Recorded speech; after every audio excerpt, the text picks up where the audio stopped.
Between Olmar becoming an unexpected go of the show, granted, I think many of us were hoping something would change with Olmar eventually, but given the fact that he wasn't really super relevant recently, and when he was, he kind of seemed like a coward, wasn't expecting too much, but damn if he didn't save literally everyone else's life. And the fact that our boy Thorfinn, I mean, some people were thinking he was about to kick ass against 100 people, which I thought was honestly a decent shot, not because he would go in there fists a-swinging, but more so, I mean, you're going up against, like, the most proudest of proud warriors who literally get a thrill of violence. I mean, you're probably gonna have to throw hands. But the idea of taking 100 punches in order to see King Canute, because even though Canute knows Thorfinn's there, I mean, that said it all. He literally touched the scar on his cheek. Thorfinn may have saved his life before, but he also knows how Thorfinn can try to kill you, and he has first-hand experience with that, so he's already talking to a dead ghost who's chilling in his rear-view mirror. He's already going a little crazy. He doesn't need present-day demons to make it even worse for him. So, yeah, this was a banger of an episode of Vinland Saga. Now, I do have a full live reaction to this wonderful episode available on my Patreon. If you do want to see my full uncut thoughts, you can head on over there and consider supporting it. This was a great episode. Seriously, the stretch, honestly, it feels like the past 3 months of Vinland Saga are just in a league of its own. But the idea of someone like Olmar, I honestly think he is the MVP right now. Because what's interesting about an episode like this is if you look at it from Thorfinn's side, he actually doesn't harbor any ill will towards someone like Kito, his master, or anyone, or at least most of the people on this farm. Because of the farm and the situation that was given to him, he got to change from being a vengeful boy who thought of nothing but murder and revenge into becoming someone who he actually is proud of. Thorfinn is one step away from being his father, and that's why someone like Leif was able to say, it's okay, if you say you're gonna come back alive, I will let you go, because this isn't the same murderous boy I met many years back. So the idea of him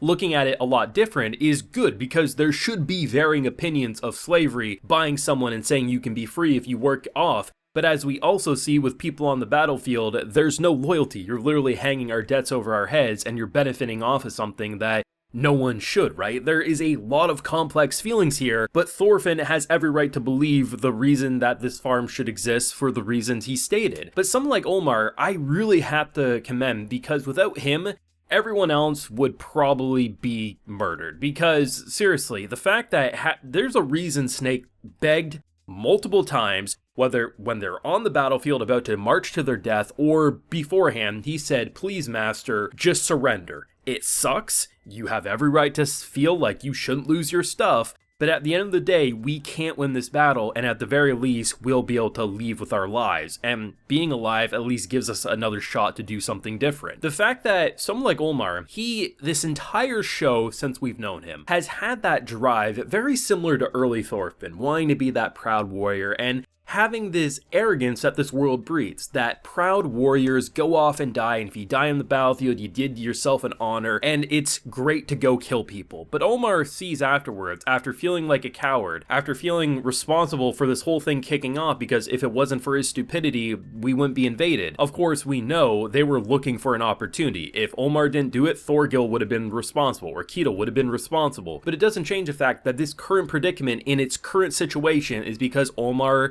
lashed out, and he feels responsible, and looking at the countless bodies and feeling haunted by the dead, it's gonna eat away at you. And because he was named his father's successor in a time of emergency where he dies, ultimately he says no more. He did the one thing that should have been done at the beginning of this battle, valuing life. It's cowardly in the context of this world.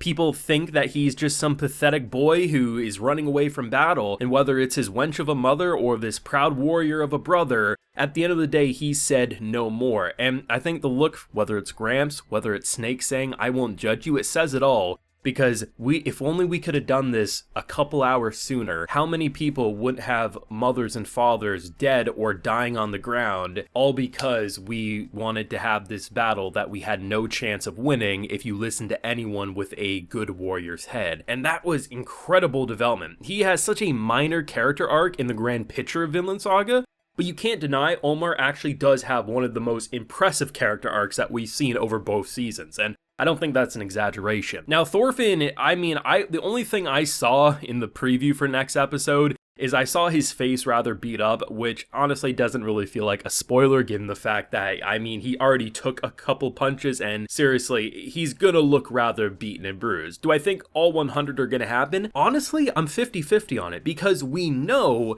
that Olmar is saying no. So I'm kind of waiting for Olmar to pop up as like the person saying, we surrender, don't do this anymore. But at the same time, I would completely understand if he does get 100 in because, I mean, this is gonna take the whole idea of turning the other cheek to a whole different meaning because he seems pretty confident he can do it. And poor Einar, he already lost the love of his life, or what he thought was the love of his life, and now he's gonna lose his best friend from his point of view because he's basically going on a suicide run from his point of view. And the concept of like them all just betting, right? You have this I think they call him like the bear killer or something was like his title. And honestly, when you hear exaggerated titles, sometimes you think it's probably like the same thing as our master, taking up someone else's name and going off their legacy, or it's just an exaggerated tale. But when you see the stature of the man, I kind of believe he might have killed a bear with his bare hands just because of how beefy he is. And like the whole idea of Thorfinn jumping around and dodging all these punches, I think was absolutely fantastic. And when he decides to say, I'm going to bet, like what's a bet that no one's made so far?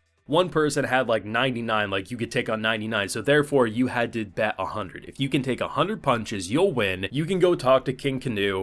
If you lose, we'll kill you. So basically you have to gamble your life. And seriously, that is such a great moment for Thorfinn because as we've understood, Thorfinn is denouncing killing and violence. Now, obviously, violence has adjusted since then. He understands that sometimes you have to defend yourself, and seriously, there will be points where he will have to fight. But at the end of the day, he's someone who can take all that skill, all that training and just combat experience and twist it into a more peaceful way to try to navigate a world that propels violence in such a way that anyone who says, I don't want to fight is a coward. The idea of someone like that, who has more blood on his hands than most people than he'll probably meet on a day-to-day basis, is now someone who wants to use that in a peaceful way. And I'm really excited because we know the conversation between Cunha and Thorfinn has to happen. And the idea of Cunha almost being afraid of knowing what Thorfinn's capable of, season 1 anyway, the idea of not wanting to meet that person, he's now going to see a more similar to early version Cunha